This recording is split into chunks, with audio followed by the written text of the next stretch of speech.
Cualquier duda, igual recuerden que tengan, si ya están viendo la clase. Vamos a ver aquí. Sí, profe. Sí, ok, cualquier duda que tengan, ¿verdad? Nada más duda, consulta, inquietud. Sí, profe. Perfecto, gracias. Me la hacen saber, nada más. Ok, las clases que vimos para el primer examen eran muy, como de mucha materia, como muy puntuales, ¿verdad? En cosas, porque son los exámenes que mayoritariamente ustedes van a estar realizando en química clínica, ¿ok? Como tal de química clínica. Los otros exámenes que vamos a ver el resto del curso, en realidad son muy poquitos los que están asociados directamente a química clínica, como amilasa, vamos a ver qué, como amilasa, sí, nada más yo creo que como amilasa en realidad es la que nos queda propiamente de la sección, porque después en este curso vemos otros como hormonas, ¿verdad? Hormonas tiroideas, hormonas sexuales, y otros analitos que vamos a cuantificar, pero esas no, digamos, para que tengamos un conocimiento como muy puntual. No vamos a hacer un trasfondo de esa materia como la que hicimos para glicemia, como la que hicimos para perfil lipídico. ¿Por qué? Porque eso necesita para poder entenderlo bien, así a gran profundidad, se necesita haber llevado el curso de fisiología ya. Y yo sé que ustedes lo están llevando hasta ahorita, me parece. Entonces, vamos a tener claro, digamos, la cuantificación, qué son, por ejemplo, qué es la TSH, la hormona tiroidea, la T3, la T4, hormonas tiroideas, ¿verdad? De dónde se originan, por ejemplo, y algunas patologías y cómo se cuantifican y listo. No vamos a entrar, digamos, ya tanto a la parte fisiológica, porque en realidad sí eso es más como muy fisiológico, que no nos da el chance de verlas. Entonces, para que sepan que las otras hormonas o analitos que vayamos a ver ya son un poco más accesibles. De hecho, estas clases, hasta la de hoy, era la que yo quería que por lo menos tuvieran ese grueso de química clínica claro, y un poquito más fuerte, ¿ok? Pero igual, si con las otras analitos tienen alguna duda, alguna consulta, con mucho gusto ahí la hacen. Después de esta clase, que es cortita, vamos a terminar de hacer los grupos y a repartir los temas de los casos clínicos, ¿ok? Vamos a hacer eso, hacemos los grupos y si nos da chance, empezamos a repasar algunos casos clínicos que creo que no se los subí, me parece, pero si no, se los subo ahorita y los repasamos entre todos, ¿ok? En esta clase de hoy, entonces vamos a ver lo que son electrolitos, que son los 6 principales, digamos, y los gases arteriales. Y para entender un poco los gases arteriales tenemos que entender un poquito, así como básico, cómo es el funcionamiento ácido-base del organismo. Porque tenemos mínimo, ¿verdad? Un diploma de laboratorio necesita saber cómo es que se maneja el equilibrio ácido-base a nivel respiratorio renal. Para poder entender y como más o menos, ¿verdad? Poder entender un examen de gases arteriales. Ok, vamos a ver.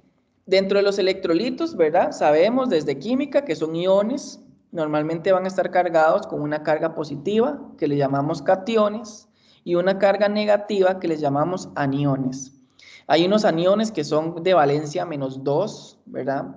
De valencia -1, de valencia -3. Hay cationes de valencia +1 o valencia +2, principalmente esos dos. Son los cationes que normalmente vamos a estar cuantificando a nivel de suero o plasma, dependiendo de la muestra. Las funciones son muy variadas.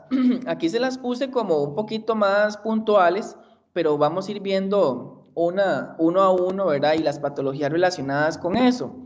Es importante que vamos a ver que para cada electrolito, vamos a ver un montón de patologías, deficiencias, que si está en deficiencia, que si está en aumento, pero yo les voy a decir cuáles quiero que se me aprendan en específico o las que son como más relacionadas para ese analito. ¿Por qué? Porque es como lo que normalmente vamos a estar encontrando en esas patologías. Entonces, cuando hablamos de regulación volumétrica a nivel de sangre, ¿verdad? Lo que es volemia. La volemia, recuerden que es el volumen sanguíneo que tenemos nosotros en el cuerpo. Aproximadamente, bueno, la volemia va a depender de... ¿Ustedes ya llevaron banco de sangre?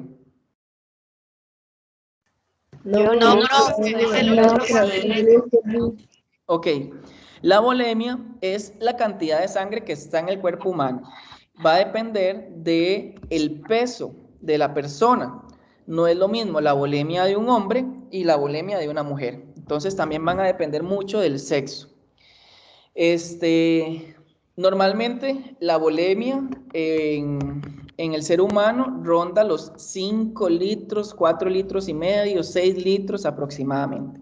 Estos electrolitos pues nos van a estar encargados principalmente el sodio y el potasio, van a estar principalmente regulando eso. ¿Por qué? Porque hay un efecto de concentración y dilución con el agua.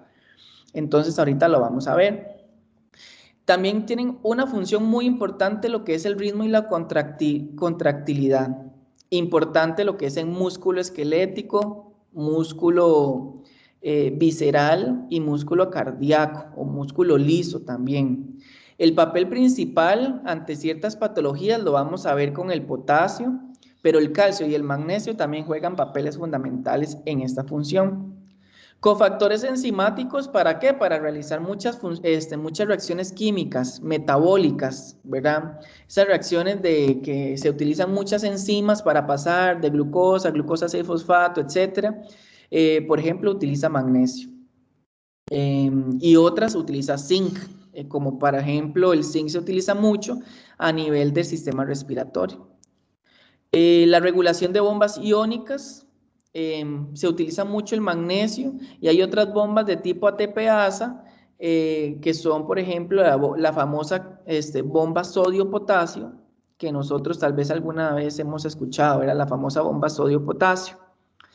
El equilibrio ácido-base, el principal es el bicarbonato, pero también pueden jugar este catión y este anión. La coagulación de la sangre, eso ustedes ya lo saben de hematología, el principal metal involucrado es el calcio, en lo que es la cascada de la coagulación. Producción de ATP a partir de glucosa, ¿verdad? El magnesio o el fosfato también en la etapa en las reacciones de la glucólisis. Y la excitabilidad neuromuscular de esa placa motora. No solamente tiene que ir un impulso, sino que ese impulso nervioso va acompañado de un montón de iones que pues se van cargando y van acercándose a la neurona o a la mielina, a ese paso por todo el axón. Y dendritas, pues es importante esa conductibilidad eléctrica para poder pues mover un músculo, por ejemplo. El agua, sabemos todos que el agua como tal es el disolvente universal, ¿verdad? Y pues en ella va a tener un montón de funciones, principalmente de dilución o concentración, dependiendo del efecto que tengamos. En el cuerpo humano le vamos a llamar ACT, agua corporal total, ¿verdad? El agua corporal total va a depender del peso, ronda del 40 al 75%. Pero nosotros nos lo vamos a aprender de la siguiente manera. Mujeres, un 50%. Hombres, un 60%. ¿Ok? Respecto al peso. La afectación, ¿verdad? Respecto al sexo, como les mencionaba, más que todo por la masa muscular, lo que es edad. Esto es importante. ¿Por qué? Porque si comparamos una mujer adolescente de una mujer ya por ejemplo de 80 años, la mujer de 80 años en comparación con la mujer de adolescente de 20, el agua va a ser cada vez menor, va a ir disminuyéndose, la mujer se va a deshidratar más por efecto hormonal y además va a aumentar lo que es la cantidad de grasa. Entonces la grasa también pues va a ir abarcando ese peso. Y pues las enfermedades. Profe, ¿Podrías, Sí, por favor, repetir en hombres y mujeres 50 y cuál era la otra? 50 en mujeres y 60 en hombres. Muchas gracias. Con gusto. En los compartimientos fisiológicos ahorita los vamos a ver. El LIC significa líquido intracelular. El LEC significa líquido extracelular. Y el LI es una parte del LEC. Se llama líquido intersticial. Pues actúa como disolvente, transporte, en reacciones químicas, en otras. Profe, ¿puede repetirlos, por favor? Líquido intracelular, el LIC. ¿Qué es el líquido intracelular? Pues todo lo que esté dentro de la célula. ¿Ok? El LIC va a equivaler a un 75% del ACT.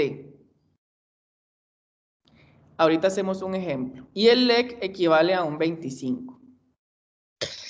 Profe, usted dio unas siglas del agua. No sé si fue ACT o ACT significa agua corporal total. Ah, ok. Gracias. Con gusto. Y de esa agua corporal total se dividen estos compartimientos, estos dos principalmente, porque el líquido intersticial pertenece al líquido extracelular. ¿Ok? Profe, Entonces, ¿cuánto por ciento era el LEC? El LEC es un 25%. Entonces, si decimos que el LIC son todas las células, ¿verdad? El líquido que está dentro de las células, el citosol, el citoplasma y todo, el LEC es pues el agua que está por fuera de las células, ¿ok? Pero a nivel extracelular podemos decirlo que es también un líquido intersticial cuando está fuera del área circulatoria. Y líquido plasmático, el que está dentro de las venas, bueno, del aparato circulatorio, ¿verdad? Ahorita lo vemos en un ejemplo. Ok, entonces, como les mencionaba acá, el LIC... Profe, disculpa, el líquido plasmático, ¿qué más seguía? El líquido plasmático, el LEC se divide en líquido plasmático y líquido intersticial. Gracias. Con gusto. El LIC es un 75% y el LEC es un 25%. ¿Ok? Este 25% del LEC se divide en líquido plasmático y en líquido intersticial. ¿Ok? En proporciones. El líquido plasmático corresponde a una cuarta parte del LEC y el líquido intersticial a 3/4 partes del LEC. Ok, ahorita hacemos un ejemplo.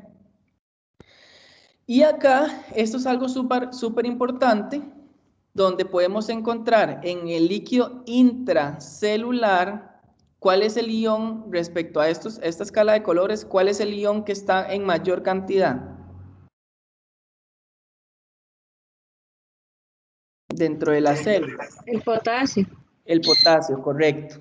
Si lo comparamos con el líquido extracelular, es el sodio, ¿ok?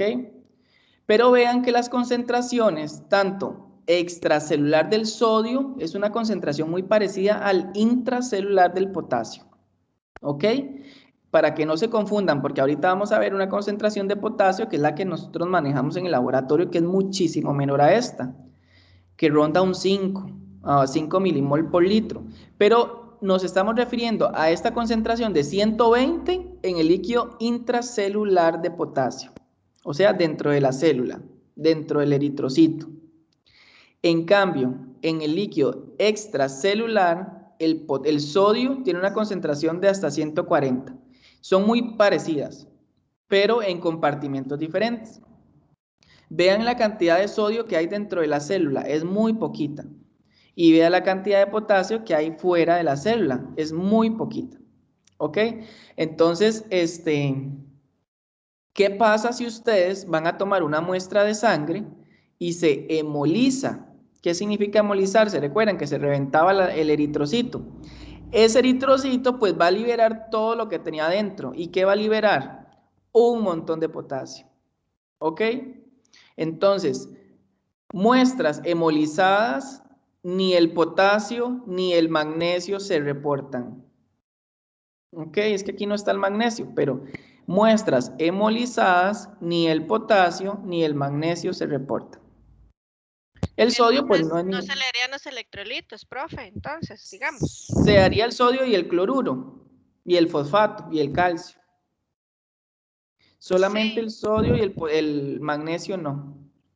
Pero digamos, en los laboratorios chiquititos, como en el que yo trabajo, solo se hacen sodio, calcio y cloruro, ¿verdad? Que son ya los otros que les llamamos completos, hay que mandarlos a hacer al hospital. Entonces, prácticamente casi que no se le podrían hacer. Sí, prácticamente no. Quedaría solo como con sodio. Ujú. Y otra cosa muy importante, que a nivel del líquido intersticial, las proteínas, pues no hay. No deberíamos encontrar proteínas en el líquido intersticial. ¿Cuál es ese líquido intersticial? El que está como rodeando, por ejemplo, las fibras musculares, el que está fuera de los vasos sanguíneos, ¿ok? Por ejemplo, el líquido pleural, el líquido parietal, todos esos líquidos que se encuentran en diferentes compartimentos que son externos al aparato circulatorio, se le llamamos líquido intersticial. Y ese líquido no debería tener proteínas. ¿Ok? ¿En qué más? ¿Qué más? Nada más. Vamos a pasar. Este es un ejemplo. Calcule el porcentaje de agua de ACT, ¿verdad? De un hombre de 70 ¿Pleural y cuál otro? ¿Cómo? ¿Cuál dijo? ¿Líquido pleural y cuál otro líquido? Todos los líquidos, digamos, líquido pleural, los que se encuentran entre las láminas parietales, líquido sinovial, debería tener, y si tienes proteínas, deberían ser muy escasas. ¿Ok? Un hombre de 70 kilogramos, calcular el ACT, ¿verdad? Entonces, recuerden que yo les dije que cuando es un hombre, se multiplica por, bueno, es un 60% del peso total. Entonces, 70 por 0,6 nos da 42 litros. Entonces, esa persona, este hombre de 70 años, lo que tiene son 42 litros de agua. Pero yo les puedo preguntar, determíneme el LIC, el líquido intracelular. ¿Ok? Entonces, una forma de hacerlo es que el mismo ACT lo multipliquen por 2/3. Esto es todavía más fácil. Entonces, ustedes primero lo que calculan siempre es el ACT a partir del peso. 70 por el porcentaje le da la cantidad. Ahora, para obtener el LIC, ¿verdad? Multiplican el ACT por 2/3 y les da el 28. 28 litros es todo el líquido que tienen dentro de las células. Ahora, si yo quiero determinar el LEC, pues es nada más restar el total del agua corporal con el LIC. Entonces, 42 litros que tenía la persona, le resto todo el agua que están dentro de las células y me da 14. ¿Ok? Ahora, ¿se recuerdan que yo les dije que el líquido plasmático equivalía al 25% del LEC? Pues el 25%, perdón, un cuarto. Un cuarto es lo mismo que 25%. Entonces, LEC por 25% me da el plasma. Y el líquido intersticial eran 3/4, entonces que es lo mismo al 75%. 14 por 0.75 me da el líquido intersticial. Si yo sumo líquido intersticial más plasma, 10,5 más 3,5 me da 14. ¿Ok? Entonces esta es como la forma muy útil de poder calcular los volúmenes de líquido en el paciente. A partir de esto uno puede empezar a sacar un montón de cosas, pero que en este curso no van al caso, como por ejemplo, cuando a una persona darle dextrosa al 5%, sí, al 5%, o solución salina inyectable al 0.9%, o una combinación. Pero como les digo, Nosotros en el laboratorio no nos basamos en eso, entonces eso es más que todo parte médica. Este cuadrito que está acá, estas son las concentraciones normales de los electrolitos y por ejemplo pH, y aquí están las concentraciones en el LEC y en el LIC. Entonces,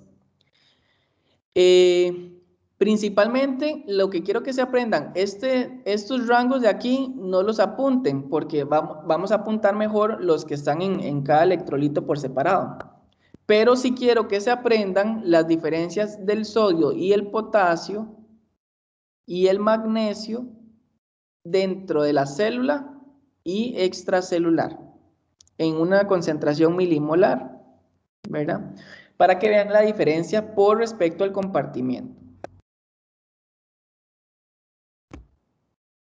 Ok, la osmolalidad, ¿verdad? A veces cuando un paciente viene chocado o con una hemorragia muy intensa o cuando viene con mucho vómito, o también que orina demasiado y orina, o pacientes muy diabéticos, se les determina la osmolalidad. La osmolalidad, ustedes en realidad ya la vieron en química como una forma de concentración de el soluto, los moles de soluto por kilogramo de disolvente.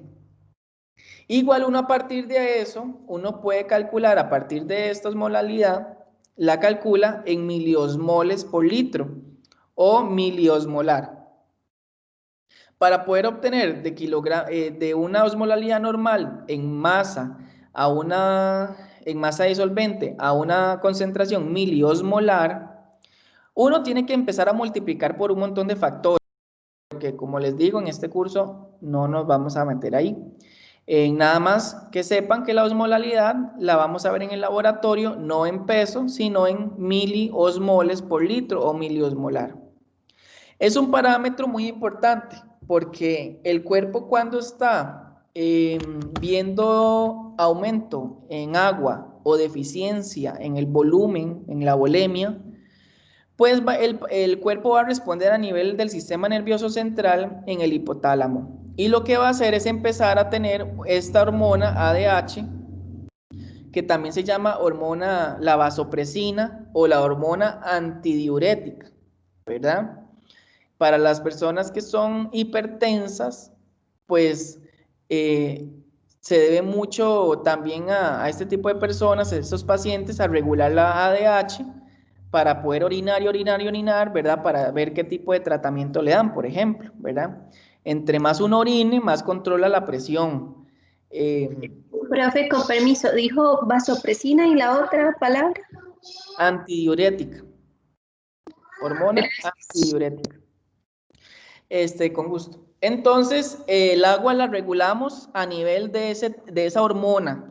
Y esa hormona se secreta en la hipófisis y se elimina en túbulos renales. Eso es lo que me importa que se aprendan de la hormona antidiurética. El valor normal de la osmolalidad es entre 275 y 295 miliosmolar. Este valor en realidad es muy constante, no se mueve. En realidad podemos decir casi que todas las personas tienen un valor muy estable, no dinámico, de 280 miliosmolar, pero ya si se pasa de estos rangos, tanto inferior como superior, pues ya va a haber una patología y el cuerpo lo resiente. Se puede medir la osmolalidad sérica o la osmolaridad urinaria. ¿Cómo se determina la osmolaridad sérica? Bueno, la osmolaridad sérica la vamos a determinar mediante cualquiera de estas dos ecuaciones, pero vamos a aprendernos esta de aquí.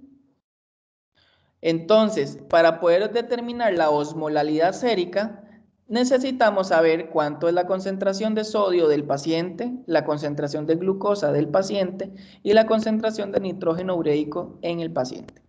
¿Ok? Si tenemos esos tres, podemos determinar directamente la osmolalidad sérica. ¿Ok? Entonces, Como ya ustedes saben, basta solo de tomarle un tubo de color rojo, de tapón rojo, para poder determinar la osmolalidad. ¿Y por qué estos componentes? Bueno, porque era lo que yo les decía, que la osmolalidad va a depender, para pasar los moles por litro, de varios factores, de que sean no permeantes a la membrana, etcétera, etcétera, que no nos vamos a meter más en el curso en eso, pero es básicamente por el tipo de partícula o molécula que es. Esto era más o menos lo que les decía de la ADH, que se secreta a nivel de hipófisis en el cerebro y se excreta en riñón. ¿Ok? Entre mayor cantidad de ADH tengamos, menos vamos a orinar. Entonces, vean que es antidiurética, o sea, antidiuresis, que no orine. Entonces, ¿qué le pasa al cuerpo? Empieza a retener agua. Y para que sepan y se lo aprendan así para la vida, donde va el agua, va el sodio. Entonces, si retengo agua, retengo sodio. Y como les mencionaba antes, tenemos una bomba sodio-potasio, eran todas las células. Esa bomba sodio-potasio lo que va a hacer es sacar 3 moléculas de sodio al plasma y meter 2 moléculas de potasio a la célula, ¿verdad? Entonces, el sodio se va a retener en el plasma porque se va a retener el agua. En cambio, se va a ir eliminando un montón de potasio por el mismo efecto de la bomba sodio-potasio, ATPasa. ¿Ok? Lo demás no es tan importante, que es como el manejo de la presión arterial. ¿Dónde se retiene el sodio? El sodio pues va a estar disuelto en el agua, ¿verdad? En el plasma. Y el agua pues no se va a ir en forma de orina porque se retiene en los túbulos y va a ir circulando y ya sabemos cómo va a ir circulando en riñón. Ok, y entonces saldría más potasio, fue así. Correcto, saldría más Gracias. potasio. Por eso hay medicamentos cuando las personas tienen hiperpotasemia o hipercalemia que le aumentan un montón la ADH para eliminar el potasio. Estos son los parámetros de la osmolaridad sérica y urinaria. Esto es normal.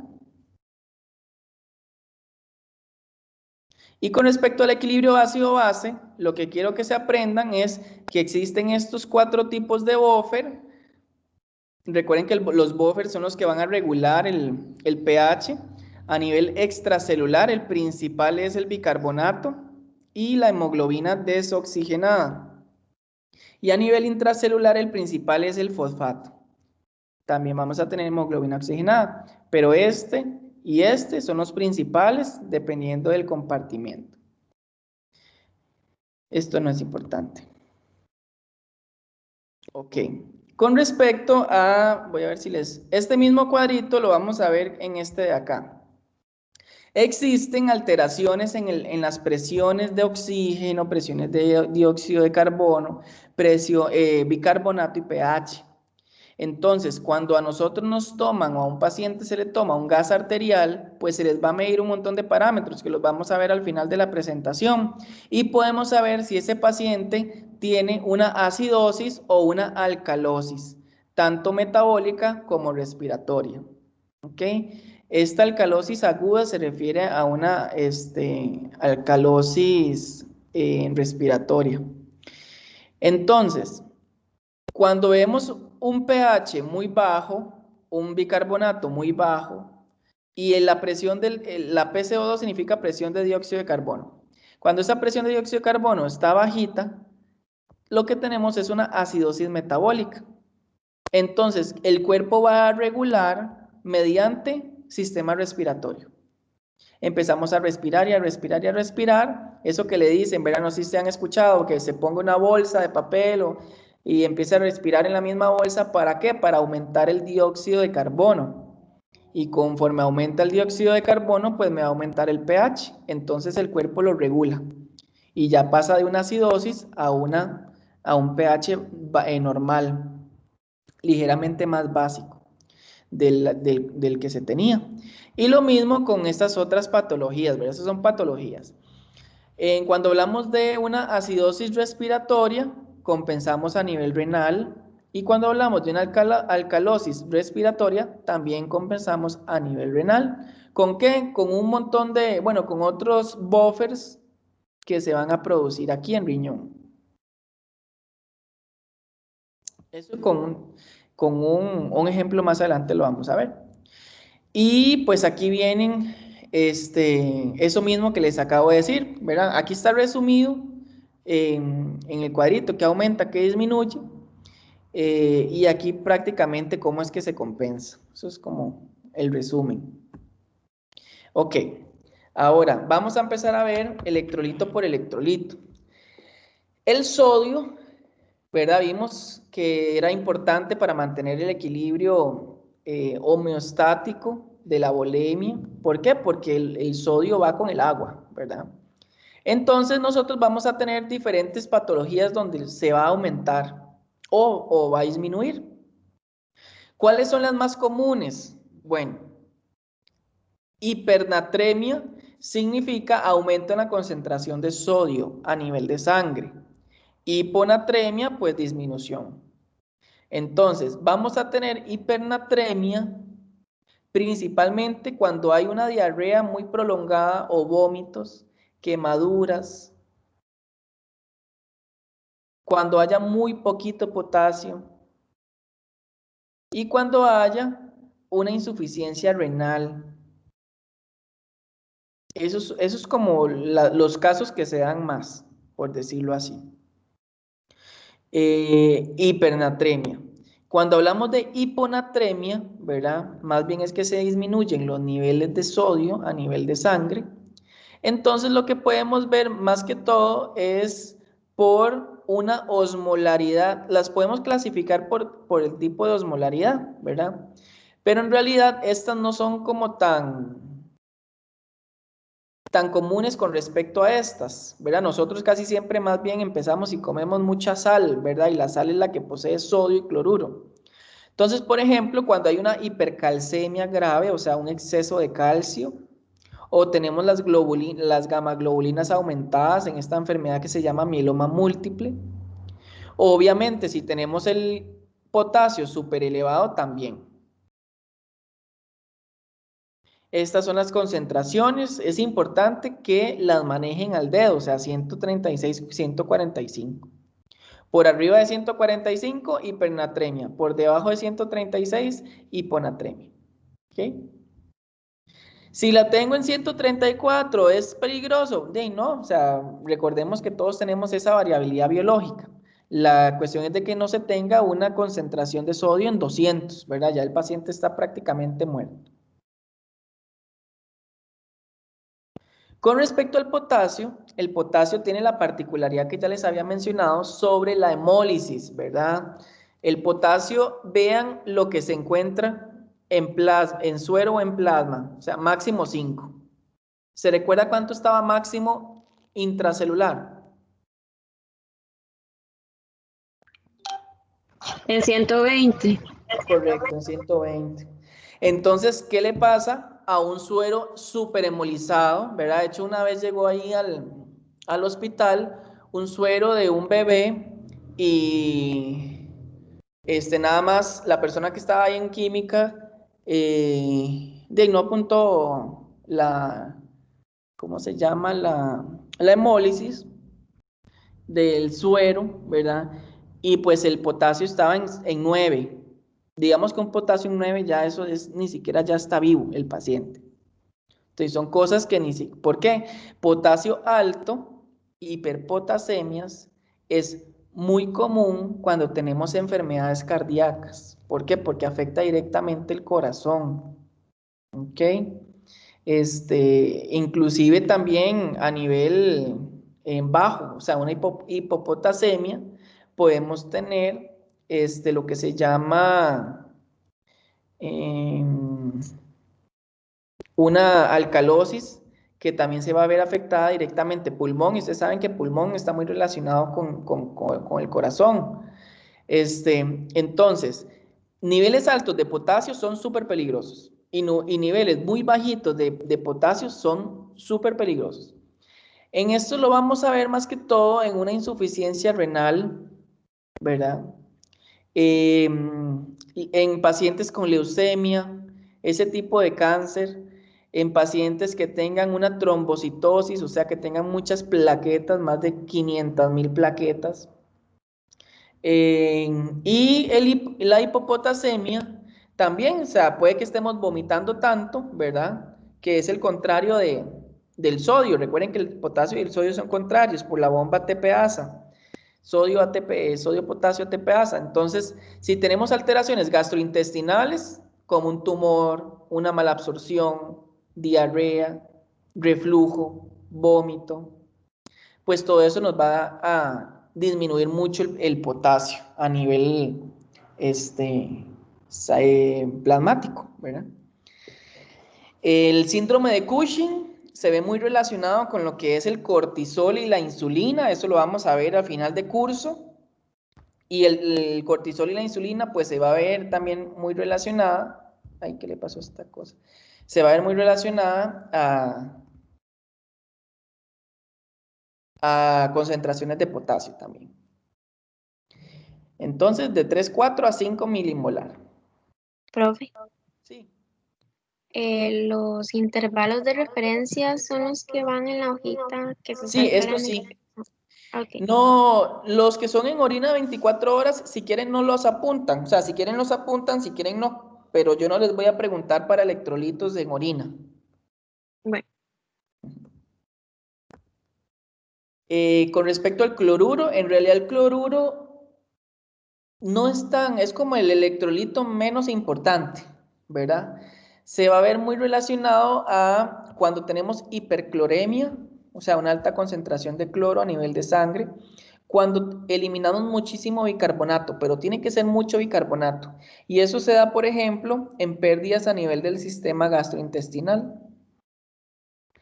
Y cuando tenemos baja concentración de cloro, pasa igual que como el potasio, ¿verdad? Un vómito prolongado, una cetoacidosis diabética o una piel. Vean que acá el cloruro está ligeramente disminuido con respecto al sodio.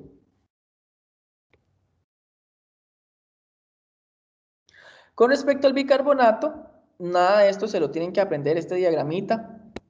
Lo único que tienen que saber es que es un amortiguador sanguíneo, como lo vimos antes, y pues en las alteraciones del equilibrio ácido-base, pues él se va a alterar. ¿Por qué? Porque el bicarbonato, nada más como para que sepan acá, el bicarbonato se produce a partir de una enzima que se llama anidrasa carbónica, que es esta que está aquí. La anidrasa carbónica como que junta el dióxido de carbono formado en los túbulos renales con el agua y se forma el bicarbonato y después el bicarbonato otra vez se desioniza y se transforma en iones y ahí va, ¿verdad? Es muy inestable, es una reacción muy reversible. Entonces, eso lo que hace es para facilitar este mismo componente ácido-base o amortiguador sanguíneo. Con respecto al magnesio, el magnesio también, igual que el potasio, es uno de los electrolitos muy importantes a nivel intracelular. Normalmente vamos a tener valores muy reducidos de magnesio, podemos verlos acá, de 1,2 a 2,1 miliequivalentes o de 0,63 a 1,0 milimol por litro. En suero, ¿verdad? O en plasma, pero a nivel intracelular puede llegar hasta 12, 14. Entonces vean también que es importante el efecto de la hemólisis del magnesio.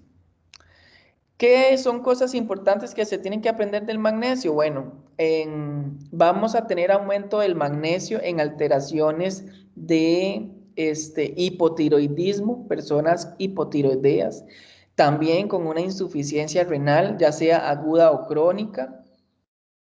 Bueno, en arritmias, esto es importantísimo, arritmias, deshidratación, ya una metástasis.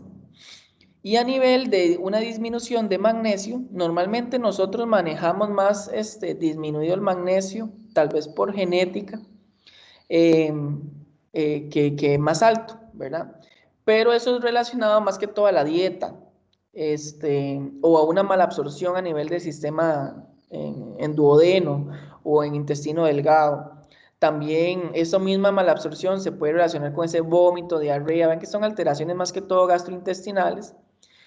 Obviamente también alteraciones renales como una pielonefritis, glomerulonefritis, que ya son etapas muy avanzadas, por ejemplo, de una infección o inflamación. Y aquí es al contrario, si aquí teníamos hipotiroidismo, bueno, aquí hipertiroidismo. No es común que en embarazadas se aumente, pero puede darse el aumento leve. Con respecto al calcio, pues el calcio sí es uno de los electrolitos muy importantes porque se va a relacionar mucho con diferentes patologías. Y esta sí es importante, más que todo las hipercalcemias, vamos a tener alteraciones en la vitamina D, que va a estar muy aumentada, malignidades, cánceres, hipertiroidismo, hiperparatiroidismo, mieloma múltiple. Y en el caso de las hipocalcemias, el contrario. Hipoparatiroidismo, hipomagnesemia, hipermagnesemia, hipoalbuminemia. ¿Por qué? Porque recuerden que la albúmina era como esa acarreadora, ¿verdad? De diferentes moléculas. Y pues el calcio es una de ellas.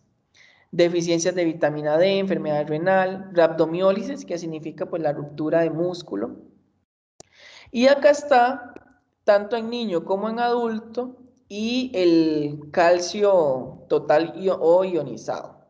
Normalmente el ionizado va a estar un poquitito más disminuido que el total, ¿verdad? Obviamente, porque ya es un electrolito como tal, no acoplado a una molécula. Pero también vean que manejamos niveles en milimolar bajitos. Yo les aconsejo que copien tanto los milimolar como los miligramos por decilitro, porque los miligramos por decilitro es en muchos laboratorios como se utiliza. Y el calcio, por ejemplo, en la mayoría de los laboratorios están miligramos por decilitro. Y el sodio, cloruro y potasio están milimolar por litro. Entonces, yo les digo que mejor lo utilicen en los dos para que lo tengan ahí. Vean que hay una relación directa con la vitamina D y con la hormona paratiroidea, que ahorita lo vamos a ver, creo que está más adelante. El último ion como tal es el fosfato. Vean que el fosfato, bueno, es una molécula de un fósforo, que en realidad este es como el no metal, ¿verdad?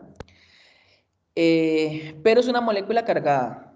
Recordemos que el fosfato es PO4-3, ¿verdad? Vamos a tener también el fosfato, se va a relacionar siempre como el contrario. Si tenemos un aumento de calcio, pues el fosfato disminuye. Es casi siempre la diferencia. Y la hiperfosfatemia la vamos a tener en insuficiencia renal crónica o aguda, con un alto consumo de fosfato en dieta.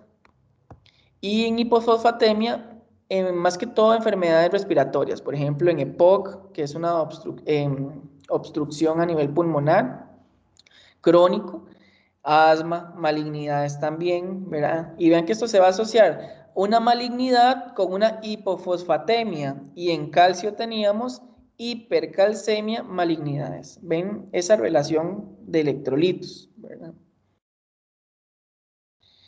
Normalmente los valores comunes van a rondar en 4 miligramos por decilitros, ¿verdad? De 3 a 4 por ahí. Igual este se maneja más que todo en miligramos por decilitro. Y el lactato no es un ion como tal, pero necesitamos verlo para poder analizar bien lo que son los gases arteriales. Más que todo el lactato, por funcionalidad, es ver cómo está un paciente que está en estado crónico. En estado crítico, a nivel de UCI en internamiento. Nunca van a mandar un lactato a un paciente en consulta externa, por ejemplo. ¿Por qué? Porque ya es más que todo para ver cómo está en pronóstico, si va en mejoría o no. ¿Por qué? Porque el lactato es un metabolito de desecho. ¿Se recuerdan cuando vimos glicemia? Que se podía formar a partir del piruvato en condiciones anaerobias. Y el lactato es el causal cuando le llaman se me arratonó el pie, ¿verdad? Entonces, el lactato que proviene del ácido láctico, ¿verdad? Ya es como su sal como tal el lactato. Y se va a acumular por esa generación de energía, pero no va a haber generación de ATP, sino que la energía se obtiene como de ese mismo lactato. Y de ese lactato, la generación o la equivalencia de ATP va a ser muy, muy reducida con respecto a la glicólisis. Entonces, ¿qué pasa ahí? Cuando aumenta mucho el lactato, el calcio puede ir a aumentar. Y recuerden el calcio, pues el calcio es un índice, bueno, no se los dije, pero el calcio es un índice muy aumentado de daño celular. De hecho, cuando hay infecciones virales, cuando hay muchas malignidades a nivel hematológico, hay un sistema que ojalá ustedes lo logren ver en fisiología, que es el sistema del AMP cíclico, y eso va a relacionar lo que es la alta concentración de calcio a nivel intracelular. De hecho, no sé si ustedes lo vieron en parasitología, cuando en tameba histolítica empieza a comer, ¿verdad? Y comer, ella detecta cuando una célula tiene mucha concentración de calcio y no se la come, porque ya sabe que esa célula está dañada. Entonces, la concentración de calcio es un nivel de, también como, podemos decirlo así, como de apoptosis o daño celular. Ok, ¿alguna duda con respecto a lo que son los electrolitos? Para poder empezar a analizar lo que es un caso de un gas arterial y ver cómo lo relacionamos con la materia. Ok. Aquí yo les puse como los parámetros básicos de rango de referencia de la sangre arterial. Esta que está aquí es sangre venosa. Esto que está aquí es sangre arterial. La sangre arterial es rica en oxígeno. Entonces, si yo les digo que es rica en oxígeno, la presión de oxígeno debería ser muy alta, mayor a 80. Si yo veo una sangre oscura, casi negra, ¿ustedes esperan tener una presión de oxígeno alta o baja? Baja. Baja, Baja. profe. Correcto, baja. Y no se asusten. Y no, uy, es que el paciente no está respirando. No, es porque tomaron mal la muestra y pincharon una vena en lugar de una arteria, ¿verdad? De hecho, yo antes decía, cuando me llegaban con los gases arteriales y yo veía el gas así, ni siquiera los recibía. Y yo le decía, esto es sangre venosa. Pero la verdad es que yo me cansé. Entonces, igual se los doy y ellos ya van y analizan. Y ustedes ya después al ratito vienen con un gas bien tomado. Normalmente los especialistas no son los que toman el gas, sino los médicos internos, o los residentes que están empezando son los que toman esos gases. Y como no están tan acostumbrados, pues son los que toman mal la muestra. Entonces yo accedía a que después nada más llegaran otra vez con el gas bien tomado y ya ustedes veían el cambio en la PO2, ¿verdad? Entonces, el pH sanguíneo promedio es de 7,4, niveles por debajo ya de 7,3 y por arriba de 7,45, el paciente está en estado crítico, ¿ok? Para que vean lo delicado que es el sistema de equilibrio ácido-base de nuestro cuerpo. Una de las cosas que se ve muy afectada del pH son las proteínas, y vean que nosotros muchos somos proteína, ¿verdad? Entonces se empiezan a cargar ciertas proteínas y con eso empiezan a aparecer ciertas enfermedades. La presión de dióxido de carbono, recordemos cada vez que nosotros tomamos una aireada de aire, valga la redundancia, eliminamos al exhalar un montón de dióxido de carbono. Entonces el dióxido de carbono es en presión, ¿verdad? Esto aquí está malo, hasta ahorita me doy cuenta. Esto es miligramos de mercurio y aquí también en miligramos de mercurio.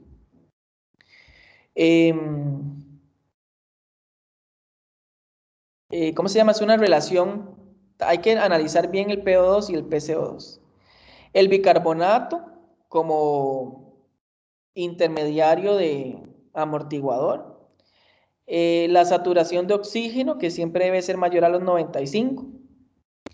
Y la oxihemoglobina, que es la hemoglobina que está unida al oxígeno, ¿verdad? También debe ser muy alta. Cosas importantes de la muestra. La jeringa tiene que venir con un anticoagulante, normalmente es heparina de sodio. Y se toma normalmente en la arteria radial. Y a ustedes tiene que venir en una bolsita con hielo o con una compresa fría.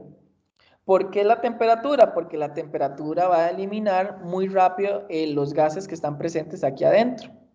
Entonces, si le disminuimos la temperatura, pues la volatilidad de los gases va a ser menor. Y vean que estos parámetros son a 37 grados.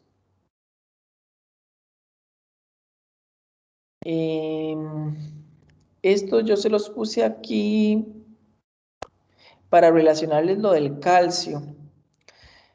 Pero no sé por qué lo puse aquí. Creo que fue que se me traspapeló la diapositiva. Pero no la veamos mejor porque vamos a tener una clase solita de PTH y de vitamina D. Ok, entonces, veamos este caso. Este ya lo último.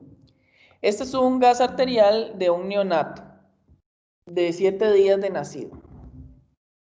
Entonces, vamos a ir analizando.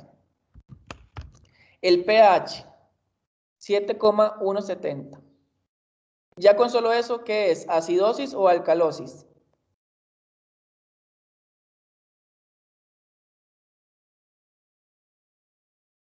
¿7,170? Si el pH normal es de 7,35 a 7,45. ¿Acidosis o alcalosis? Acidosis. Correcto. Muy bien. Acidosis. Entonces, por el momento sabemos que es una acidosis, que metabólica, que respiratoria todavía no sabemos. La presión de oxígeno en 40 está súper disminuido. ¿Ven? Están por la mitad del límite inferior. O sea, al paciente no está oxigenando bien su sangre. La presión de oxígeno está relativamente alta. Obviamente, si la presión de oxígeno está reducida, la saturación de oxígeno va a estar reducida. Vean, está un 74%. El bicarbonato está en 15,3. Normalmente estos dos parámetros no van a tener una relación. ¿Por qué? Porque lo vamos a relacionar mucho, el bicarbonato con el exceso de base. ¿Qué significa exceso de base? Cuando el exceso de base está negativo, quiere decir que el bicarbonato está reducido. Y cuando el exceso de base está mayor a 0, quiere decir que más bien el bicarbonato está aumentado. Es como una correlación. El hematocrito está en 59%. Ojo aquí. Vean que el parámetro de referencia dice 34 a 48. Es un neonato. 59%. ¿Está bien o está mal? Ustedes que ya llevaron hematología. El sistema me lo dice que está malo, pero es porque se está relacionando con este parámetro de referencia, ¿cierto? ¿Está bien o está mal ese parámetro de hematocrito? Está alto, profe. ¿Está cómo? Alto. No, más bien, recordemos, cuando tenemos neonatos, los hematocritos pueden llegar hasta 60, 65. Porque las máquinas no están calibradas, ¿verdad, profe? Muchas veces para estos parámetros, entonces los valores se invierten, ¿es así? No es que se inviertan, es que como el rango de referencia casi siempre es para adulto, ¿verdad? Entonces, por eso uno no necesariamente tiene que valerse por el rango de referencia, sino por el tipo de paciente. Recuerden que el hematocrito normalmente es 3 veces la hemoglobina y una hemoglobina en 17 está bien para un neonato. Yo he visto hemoglobinas en 22. Oxihemoglobina, con el valor de la PO2 baja, la oxihemoglobina obviamente va a estar baja. La desoxihemoglobina es del contrario, más bien es que tanto está con el dióxido de carbono pegada. Entonces, yo esperaría que esté alta. ¿Por qué? Porque no hay tanta saturación y la presión de CO2 está altita. No mucho, pero vean la cantidad de desoxihemoglobina que hay. Un 25% de toda.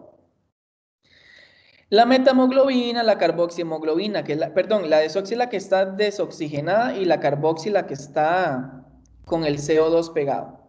Vean acá, está igual aumentada en correlación a la presión de CO2. La metahemoglobina en realidad no le vamos a dar importancia, solo hay enfermedades, una enfermedad hematológica importante es cuando hay o por tratamientos que hay metahemoglobina, pero no vamos a ahondar en eso. El sodio, 134, en realidad está bien. El cloruro está bien. El calcio está bien. El potasio está bien. La glucosa. Ya, y esta glucosa habría que ver si en realidad al neonato si tenía alguna dieta, ¿verdad? O algo así sugerente. Vean el lactato, está súper alto, ¿verdad? El lactato nos refería a una respiración aerobia o anaerobia.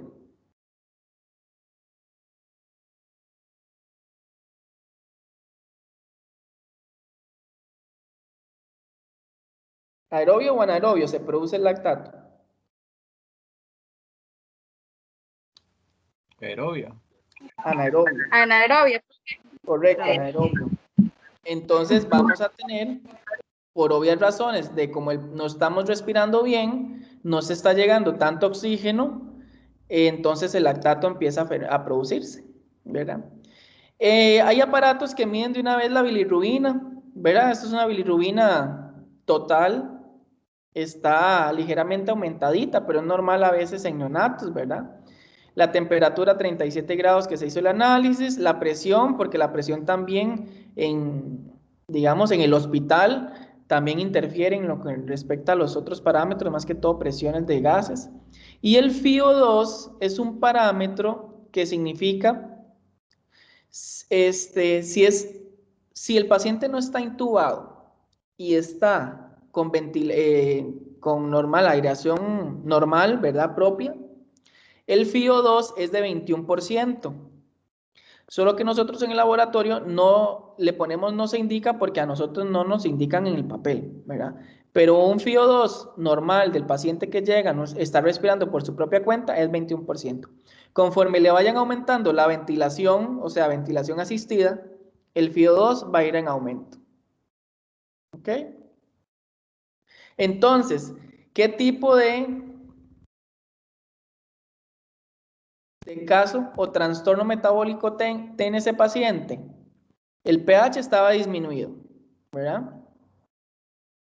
El dióxido de carbono estaba disminuido.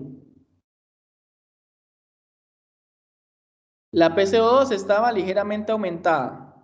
Entonces esta no. Esta no, porque más bien el pH es alto. Lo que se tenía era una acidosis respiratoria, ¿verdad? Vean que acá dice aumentado, pero es 1 miliequivalente por cada 10, o sea, en realidad nos vamos a basar más a nivel de la PCO2 y el pH. Entonces ahí está más que todo como para que le pongan un poquillo de atención a eso y lo retomen luego. Y nada más quería enseñarles, recordarles, bueno, este es el equipo que vimos la vez pasada en el video, en donde se hacen los electrolitos, es en este módulo que se llama módulo ICE. Aquí solamente se hace sodio, potasio, cloruro, ¿ok? Aquí, sodio, potasio, cloruro. Los otros electrolitos se hacen ya con metodologías enzimáticas o espectrofotométricas o por quimioluminiscencia. Los electrolitos sodio, potasio, cloruro se miden mediante correlaciones eléctricas, mediante electricidad, que tantos iones están pasando. Entonces es un equipo como, decirlo así, como un pHímetro más o menos, algo así parecido, electrodos. Recordemos que este es donde están los reactivos. Aquí también hay reactivos. Esta es donde se encuentran donde ocurren las reacciones químicas. Tiene que estar totalmente cerrado, fuera de luz, porque recordemos que la química clínica actualmente se hace por quimioluminiscencia. Esta es una pipeta de muestras. Recordemos que aquí era donde entraban las muestras. Estas dos flechitas que están aquí, que tienen 3 palitos, son agitadores o mezcladores. Y esta es una pipeta de reactivos de esta de acá. Y esta es una pipeta de reactivos de aquí. Ok, nada más era como para recordar. Y este es un equipo de determinación de gases arteriales. El equipo usted introduce la aguja acá. Bueno, ya no viene con aguja, sino la jeringa. Este aparatito se levanta, usted coloca la jeringa, él extrae la sangre y mediante un montón de métodos va a empezar a determinar el pH, las presiones, la hemoglobina, la bilirrubina, los electrolitos, etcétera, etcétera. ¿Okay? Una consulta, lo que es la prueba de gases, ¿cada cuánto se la tiene que hacer un paciente? ¿Se puede hacer diaria?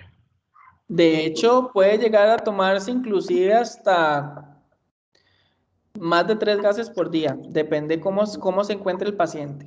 Normalmente los gases arteriales son exámenes de urgencias, de emergencias, entonces de ahí hay que ir viendo si el paciente está más que todo, está con el pronóstico que el médico lleva, si está agarrando bien el tratamiento, tomando bien la ventilación, si está compensando el cuerpo fisiológicamente, ¿verdad? Por eso es que se hacen los gases. Y como son tan rápidos, ¿verdad? Vieron que se determina inclusive la hemoglobina.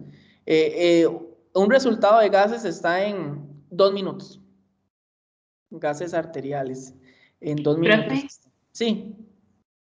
donde yo trabajo, digamos, apenas llega un paciente, apenas lo recibimos de sala, lo primero que hacemos es pedir los gases. Se le hacen, bueno, los exámenes de rutina, aunque sea un paciente que esté muy mal en un shock séptico, que venga de un politrauma, lo que sea, siempre se toman los gases. Y si hay algún factor alterado o no sale tan rápido los resultados como se esperaba, entonces, qué sé yo, si ha pasado 1 hora, 40 minutos y todavía no se refleja en el sistema, se vuelven a repetir los gases. Eso no, como que no hay importancia en el tiempo. Eso es más que todo como para ver qué tanto va avanzando, ¿verdad? Pero sí yo he visto de que en 1 hora de diferencia la PO2 aumenta de 40 a 90. Entonces, para ellos es importante porque no pueden también sobreoxigenar al paciente, ¿verdad? Eso también tiene sus contras. Entonces, también a veces es esa de la toma de muestra rápida continua de gases. Sí, sí. Esto es un truco que tiene mucho médico porque tiene muchos exámenes que son importantes y es rapidísimo, ¿verdad? Obviamente no tiene la exactitud que tiene una determinación de hemoglobina por hemograma, ¿verdad? Pero es un aproximado. ¿Alguna duda, consulta?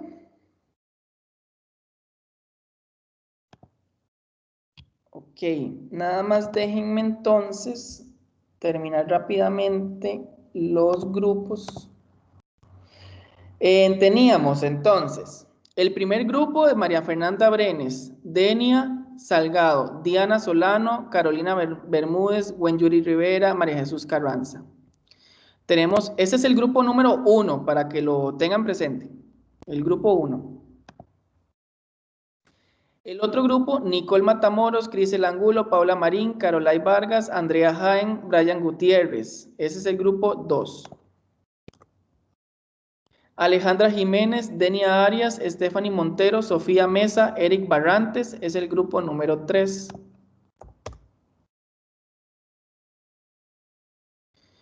Sofía Brenes, Meilin Acevedo, Cindy García, Daniela Chávez, María Fernanda Chacón, José Cambronero, el grupo número 4. Yo sé que van a faltar gente, pero primero estoy como asignando los grupos. Xochitl Leandro, Luis Mungrio, Kembly Vargas, Alison Chacón, es el grupo número 5. Son el grupo número 5. Julián Arce, Jürgen Vargas, Laura Benavente, Ruth Leiva es el grupo 6. Y tengo a Hilary y a Marcia, que es el grupo número 7. Entonces, vamos a ver.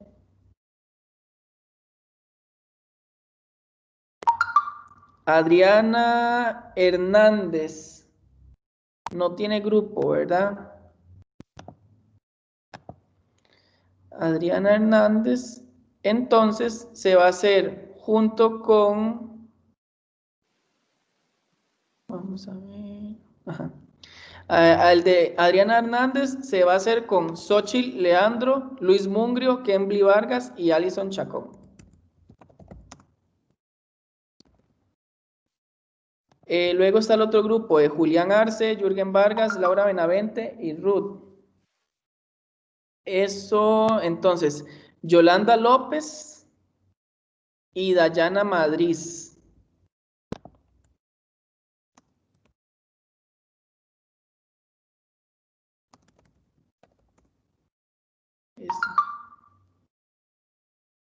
Julia, perdón, no sé por qué tenía aquí.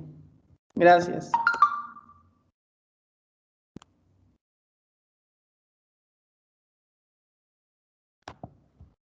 Ok, entonces Yolanda y Dayana en el grupo de Julia, Jürgen, Laura, Ruth. Luego Sharon Monge. Sharon Monge va a estar con Hilary y con Marcia. También en ese grupo va a estar Kaylin Ramírez. Y va a estar Génesis Zúñiga.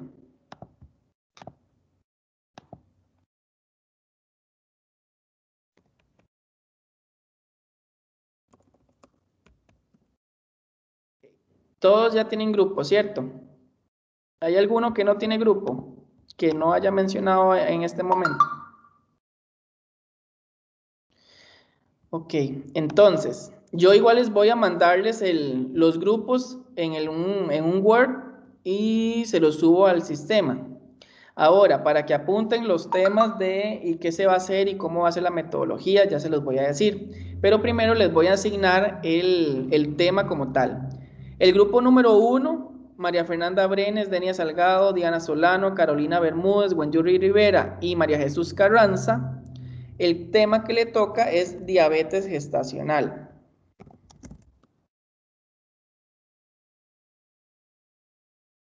El grupo número 2, Nicole, Crisel, Paula, Carola y Andrea y Brian, van el tema que les toca son pruebas de función renal.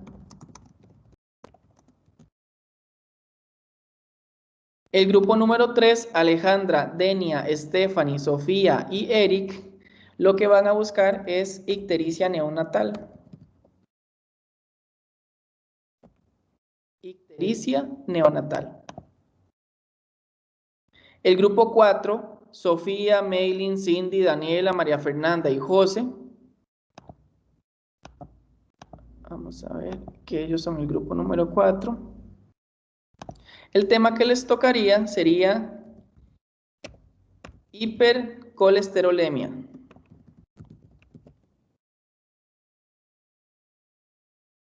El grupo número 5, Xochitl, Luis, Kembly, Alison y Adriana, les tocaría pruebas de función tiroidea. Pruebas de función tiroidea.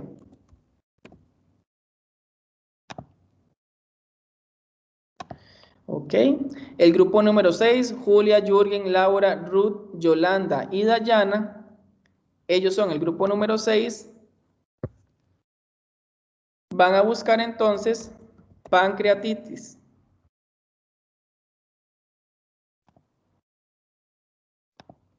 Y el grupo número 7, Hilary, Marcia, Sharon, Kaylin y Génesis, van a buscar cortisoluria, perdón, cortisol. Ok, entonces, a cada uno les di como o una enfermedad o el tema. ¿verdad? Por ejemplo, el primer grupo de diabetes gestacional van a buscar un artículo, en todos, ¿verdad? Todos, absolutamente todos los grupos van a basarse en un artículo científico. Entonces, digamos, el primer grupo que les tocó diabetes gestacional, van a buscar un artículo científico donde se muestre un caso clínico de diabetes gestacional. ¿Qué tienen que hacer? Buscar, bueno, el artículo científico tiene que ser más del 2010. Más del 2010. Y tiene que haber un caso clínico en ese artículo, con las pruebas de laboratorio, la sintomatología, el caso como tal, ¿verdad? Las pruebas, cuánto dio. Además, tienen que ver si el abordaje fue el adecuado y ustedes qué recomendarían, ¿verdad? O si no recomendarían nada. En el caso, por ejemplo, de diabetes gestacional, que es como la enfermedad, o en ictericia neonatal también es una enfermedad como tal, hipercolesterolemia también, pancreatitis también, sí. ¿Y en qué formato lo hacemos? Sí, eso es una presentación de PowerPoint nada más. Ah, ok, no hay que hacer trabajo escrito. No. Pero la presentación sí, digamos, tiene que venir con la bibliografía del artículo científico y si buscan más información que complemente el artículo, ¿verdad? Mínimo son 3 referencias, pero el artículo científico es como el principal donde ustedes van a obtener todo el caso clínico. Y después buscan otras 2 referencias más como para abordar el tema. ¿Ok? En el caso del grupo 2, que son pruebas de función renal, o en el caso del grupo 5, que son pruebas de función tiroidea, es buscar una patología que se relacione a esas pruebas. Entonces, por ejemplo, si ustedes quieren basarse solamente en nitrógeno y creatinina, pues buscan una patología, un artículo científico que muestre un paciente donde hay un fallo renal por esas 2 y donde se muestren a nivel de laboratorio el aumento de esas 2 pruebas de laboratorio, por ejemplo. Y las pruebas de función tiroidea, pues pueden buscar un caso clínico de hipertiroidismo o de hipertiroidismo o hipotiroidismo, que son como los más comunes, o enfermedades autoinmunes que se relacionen con pruebas de función tiroidea, TSH, T3, T4. Y para el caso del cortisol, buscan un caso clínico relacionado con alteraciones en el cortisol del paciente. ¿Ok? ¿A qué me refiero con el caso clínico? Tiene que venir el paciente, cómo es el paciente, las características del paciente, qué exámenes de laboratorio tiene, qué sintomatología, cómo lo han tratado, o sea, todo como si fuera un caso clínico normal. Ese ustedes lo resumen y lo van a presentar en el programa del curso. Vienen unas 2 fechas más adelante que dicen casos clínicos. Para la primera fecha, o sea, para la primera semana, todos deberían tener el proyecto listo. ¿Ok? Yo ahí decido quiénes se exponen primero y quiénes se exponen después. Pero todos para esa semana que está en el cronograma, todos tienen que tener lista la presentación.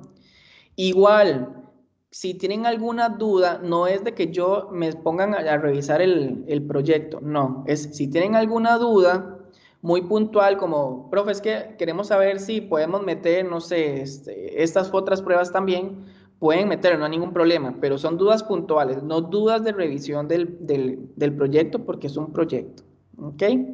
Entonces, no tienen que hacer nada escrito, nada más hacen la presentación y listo, ¿verdad? La idea es de que se enfoquen en una enfermedad y a partir de esa enfermedad, pues relacionan por ejemplo, el nitrógeno y la creatinina o la proteína de 24 horas, no sé, en función función renal que se relacione con eso, por decirte algo.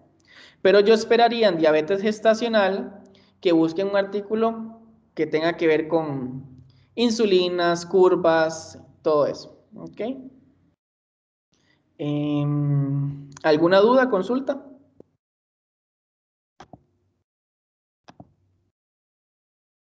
No.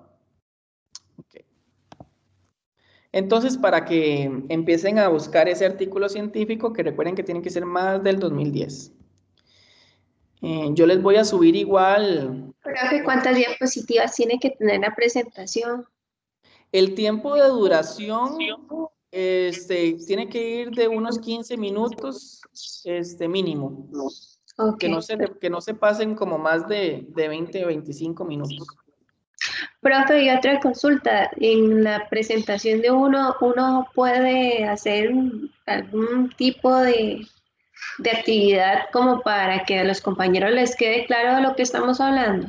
Sí, claro, no hay ningún problema. Lo que pasa es que no pongan, digamos, un video que dure los 15 minutos o que duren 5 minutos solamente el video, ¿verdad? Algo así no. Okay. Si tienen como que exponer, si quieren hacer alguna actividad o algo así, hacerlo, ya eso es creatividad de ustedes, ¿verdad? Yo les voy a pasar el documento con las cosas mínimas que tiene que tener el proyecto y con ya un poquito más puntual la calificación, qué se califica y qué puntaje tiene cada ítem. Eso yo se los voy a pasar en el transcurso del día de hoy, pero sí por lo menos quería dejarles el tema para que lo vayan avanzando. Para el grupo 4 de hipercolesterolemia, si quieren y buscan otro proyecto, otro tema que tenga que ver igual con alguna enfermedad del perfil lipídico, pueden hacerlo.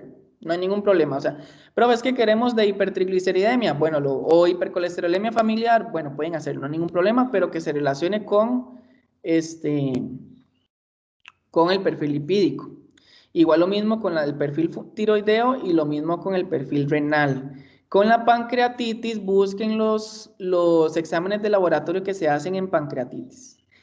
Cosas importantes, y yo espero y les voy a preguntar, ¿cómo se encuentra un hemograma? ¿Cómo se encuentran los leucocitos? Si hay anemia, si no hay anemia en esa enfermedad. Todas esas cosas de hematología que muchas veces se relacionan, se las puedo preguntar. Entonces, para que también estén atentos a eso, porque la cuestión de este curso es de integrar muchas cosas que ya han visto.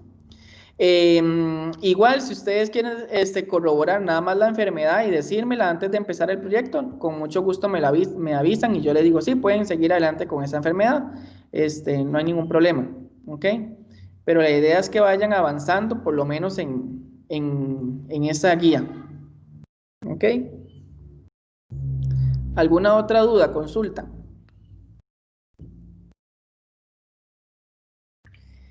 Ok, vamos a ver. Las personas que no tenían grupo, que ya se armaron el grupo, recuerden que ahí en el chat pueden empezar a poner sus números o ponerse de acuerdo con los grupos para que se vayan poniendo de acuerdo. Cosa importante y con esto sí soy muy tajante y por favor no se dejen. Están haciendo un trabajo en grupo, ¿verdad? Yo sé que los trabajos en grupo son muy complicados. De hecho, yo odio los trabajos en grupo, pero no puedo revisar 40 trabajos. Entonces, si hay una persona que no hace algo, no aporta, no ayudó, lo único que hizo fue montar la presentación, me pueden decir, no hay ningún problema, pero documentenlo, ¿ok? Entonces a esa persona pues obviamente no va a tener el porcentaje correcto. Pero tampoco se vale que una persona lo haga y tome y ya, y después no hicieron nada, no, ¿verdad? Sino que todos aporten. La idea es de que seamos un equipo, trabajemos entre todos, siempre están con mi ayuda para cualquier guía. Solo exponen un caso, pero pueden relacionar muchas cosas, ¿verdad? ¿Y qué más les iba a decir? Yo creo que esto con lo del trabajo. Yo les voy a subir el documento, entonces. Y listo. ¿Alguna duda con respecto al proyecto como tal? Sino por lo menos para discutir un caso clínico. Igual yo les son como 5 casos clínicos, pero vamos a discutir uno y los otros ustedes lo pueden hacer, discútanlo en grupo. Ya sé, era lo que les iba a decir. Que por favor, del grupo en total de personas, ¿verdad? De 5 o 6 personas, que solo una persona sea como el guía y que nada más esa persona se comunique conmigo para evacuar las dudas, para que no todos empiecen a, ¿verdad? Entonces, que sea como una persona del grupo, que sea como ese contacto directo conmigo para las dudas. Profe, Sí, para exponer, sí debemos exponer todos los del grupo. para la exposición, sí. Y de hecho, en la exposición yo escojo quién va hablando y quién no. Si empieza, no sé, yo digo, Carolina empiece, luego ya, ok, siga María Jesús, luego va Denia, ¿verdad? O simplemente los dejo a que ustedes sigan, dependiendo, ahí vamos a ir viendo cómo vamos avanzando. Sí, porque digamos uno divide la exposición, quién empieza y todo. Igual, usted puede cuando gusta pues preguntar, pero sí, como nosotros nos acomodamos por lo general en tiempos para ir explicando. Sí, lo que pasa es que luego pregunto y yo que hice la parte de bilirrubina, solo hice eso y no me leí el resto del proyecto, entonces Ok, no, ¿verdad? Es más que todo para evitar esas cositas. ok, gracias. Pero si yo veo que todos están trabajando, ustedes se exponen a su gusto, no hay problema. Ujú. La idea es de que todos vayamos en un ambiente bonito y que todo vaya fluyendo. Profe, usted va a Sí. hacer como lo que hizo como en los proyectos de micro, que al final usted pregunta, digamos, le hace preguntas a los participantes del grupo. Ah, sí, eso me gusta mucho hacerlo. Entonces, le pregunto a la gente del grupo que hagan preguntas. Normalmente tienen que hacer 3 preguntas, ¿verdad? El público. Si yo veo que ninguno hizo preguntas, entonces yo le digo, Nicole, hágale la pregunta.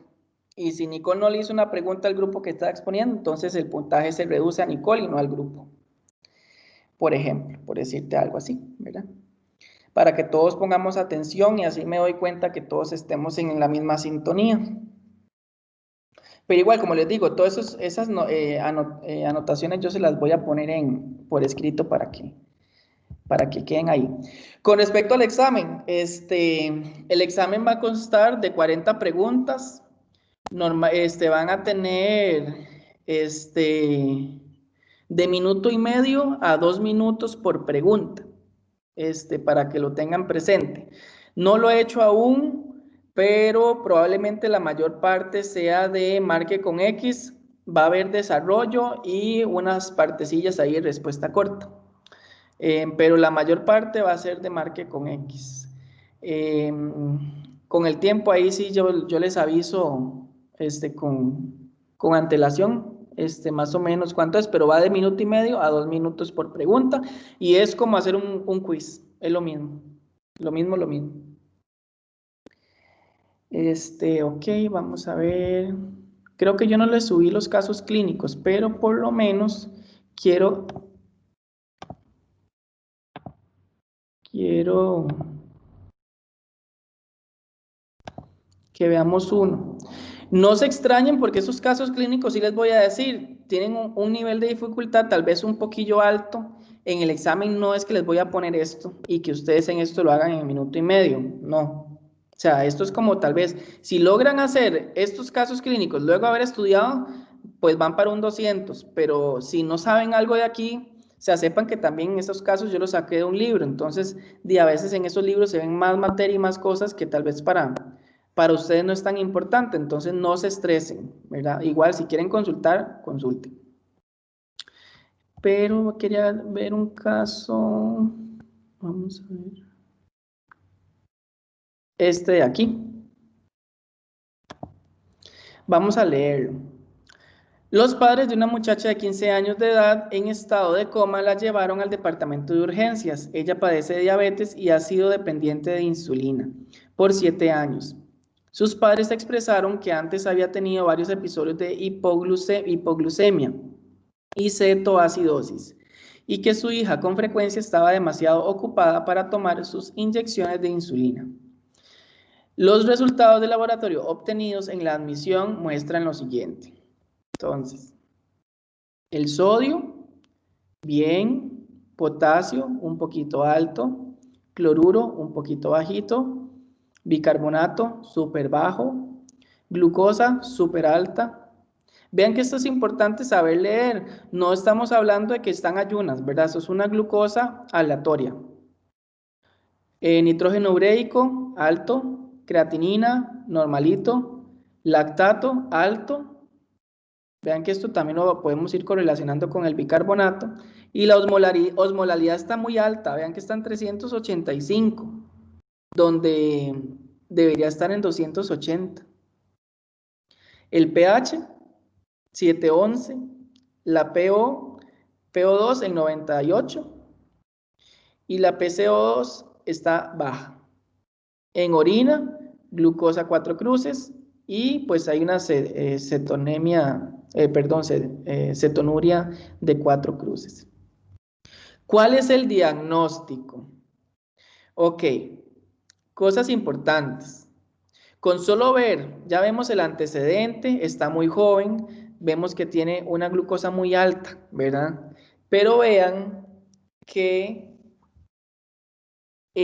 lo más preocupante es el pH. Vean, es una acidosis, ¿verdad? Ahora, la acidosis, y vean el PCO2 está baja.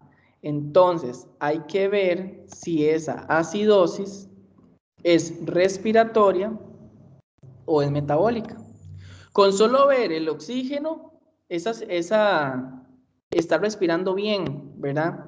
Más bien está, vean, en 98, está súper bien. Entonces, más bien vemos que esa acidosis no es por falta de aire, es por su metabolismo. ¿Y a qué se debe ustedes, a qué creen ustedes que se debe ese metabolismo? Que esté tan alterado.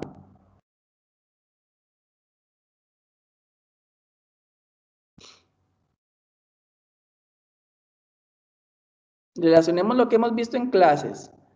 Vemos que es una acidosis metabólica. Y esa acidosis metabólica, o sea, es el metabolismo de la persona. ¿A qué creen ustedes que ocurrió eso, ese desorden metabólico? Porque es muy joven, profe, por su Porque desarrollo. están creciendo los huesos y demás, ¿no? De joven, digamos, en la cuestión de joven sí tiene algo que ver. Pero no porque va creciendo, porque vean que los parámetros de crecimiento, se recuerdan, era el lactato deshidrogenasa o la fosfatasa, en la parte ósea, ¿verdad? Lo más importante aquí, chicos y chicas, la glucosa. Profe, Esta porque persona, ¿ah? puede tener otro episodio de hipoglucemia. Hipoglucemia no, porque vean que está más bien altísima, ¿verdad? Esto ya es hiperglicemia. Ajá, entonces este fenómeno de esa acidosis metabólica está ocurriendo por ese efecto de glucosa tan alta y pues ya la paciente es diabética, pero es una diabetes tipo 1, ¿verdad? ¿Por qué? Porque vean que la muchacha es muy joven, tiene desde hace 7 años ese trastorno diabético.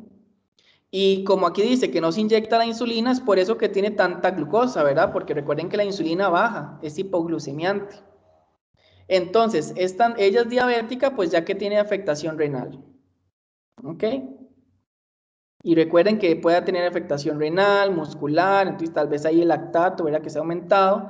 Y los electrolitos, se recuerdan que las diabetes alteraban también los electrolitos en ciertas partes cuando eran muy descompensadas.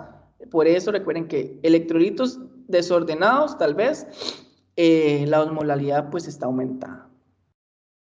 Y bueno, con esto confirmamos la cetonuria, ¿verdad? En orina, las cetonas. Este caso, quería verlo con ustedes porque relaciona mucho lo que vimos hoy con la parte de diabetes. Entonces, para que le echen una ojeada otra vez a esto, ¿verdad? Y nada más, en esto en realidad lo que quería era eso, que vieran la parte de relación de la acidosis metabólica con la glucosa. Esas preguntas del bicarbonato, cloruro, eso no es tan importante porque eran cosas que se salían del tema, pero por lo menos que sí logren identificar esos niveles de glucosas y las alteraciones concomitantes, en este caso, por ejemplo, renal, ¿verdad? Y la alteración renal, pues, tiene una alteración en el ácido base y con esto se relaciona pues la acidosis metabólica correspondiente. Yo les voy a subir estos casos clínicos, son como 5, para que le echen una ojeada y cualquier cosa igual ahí me consultan. Entonces nos vemos la próxima semana. El examen empieza a las 8:05 de la otra semana. Y si tienen dudas, por favor, no cuando se acerque el examen, sino como antitos. Profe, una pregunta. Sí. ¿El examen se hace y ya nos desconectamos cuando terminamos de hacer el examen o seguimos en clase? No, se desconectan ya cuando ya hayan terminado de hacer el examen. Ok, perfecto. Profe, Sí. si por ejemplo no me caben los valores de referencia en una hoja, ¿qué hago? O sea, la idea es como para comodidad de ustedes. Para Pero pueden, no importa, o sea, pueden pasarse por atrás un poco, pero la idea es de que no llenen toda la hoja, porque más bien es como más, pero no hay problema. Sí, es que solo los gases arteriales no me cabieron, lo que vimos hoy. Sí, no, tranquila, no hay problema. Profe, ¿tiene que ser Profe, en perdón, creo hoja que ya. exactamente o puede ser en fichas? No, en una hoja, sí. Okay. En una hoja.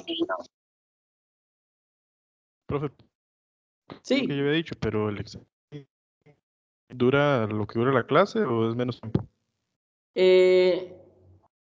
Tengo que ver con respecto, como son aproximadamente 40 preguntas, ver si son lo que dura la clase como tal o el tiempo correspondiente por pregunta. Eso sí, yo lo hago por el tiempo de pregunta.